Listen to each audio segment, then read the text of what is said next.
50 years ago, Canada passed its first federal divorce law. Before then, there were different laws in different parts of the country. Joining us in studio this morning to talk about what's changed in the last 50 years is Laura Pear. She's an associate lawyer at Schulman law firm. Thanks for joining us this morning. Thank you for having me. So I was just commenting to you, 50 years doesn't seem, it feels like it should have been longer. 50 years seems pretty short. It certainly does, and it's actually pretty interesting to think that prior to the federal legislation being implemented, getting a divorce was actually different for men and women. Men could simply provide evidence to show that a woman had committed adultery, and in doing so, he was granted a divorce. A woman had to show adultery coupled with cruelty or adultery coupled with desertion in order to get the divorce. So the threshold was actually different between men and women. With the implementation of the Divorce Act in 1968, it actually leveled the playing field. So both men and women had equal grounds in terms of obtaining the divorce. Society has changed a lot as this law came into place. What were some of the reasons people chose to get divorced back in 1968 compared to now? So in 1968, you saw, like I said, adultery, cruelty, desertion. Those were the only options available to them. Correct. And then with the implementation of the Divorce Act, it actually brought into play a no-fault divorce. So now we're seeing that people are getting divorced for different reasons, such as monetary reasons, lack of communication, and the rise of individualism. Does it cost? So did the costs keep up in changing with the law? So it used to be quite a process to get divorced, right? You had to come up with evidence. There was a lot of fees involved with that. People seem to be able to get divorced faster and sometimes for less money. Definitely. So when the divorce law was first implemented, you actually had to when you were applying for a divorce, you had to attend at a trial. Nowadays, you don't have to do that. There are, of course, circumstances where you do go all the way to the end and you are going through to the trial process, which could be quite costly. But if there's two people that are separating on amicable terms, you could apply for an uncontested divorce, and it is much simpler of a process.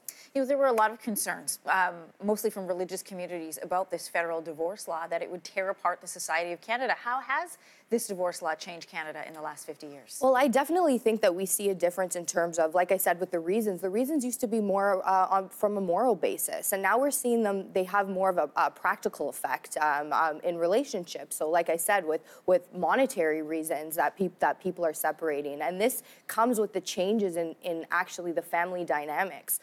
So for example, when the Divorce Act was first implemented, we had nuclear families with the male being the breadwinner and then the woman staying at home. That's not necessarily the case anymore. While those families still do exist, dual income families are much more prevalent in today's society, and I think that that's where we're starting to see the changes, and that's where things are really diversifying.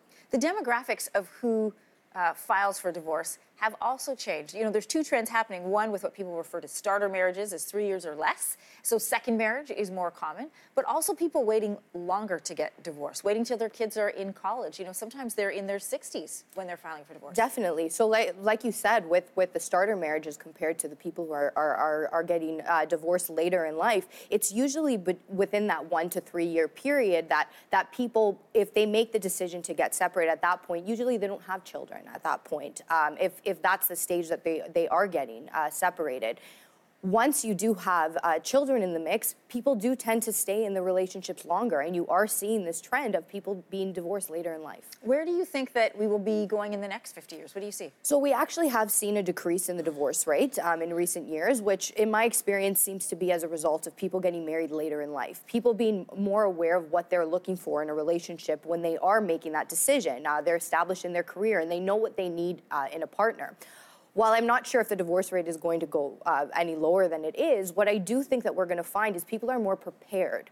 People are entering into prenuptial agreements, or what we call them in Canada, marriage contracts. So when they are, if and when they are separating, it's more of a streamlined process. They've already decided how things are going to be separated upon separation. What is the divorce rate in Canada? We used to throw around the number, 1 in every 2 marriages ends in divorce. Is that still the case? I believe that the current rate is sitting around 40%. So we've actually lowered from that 50-50.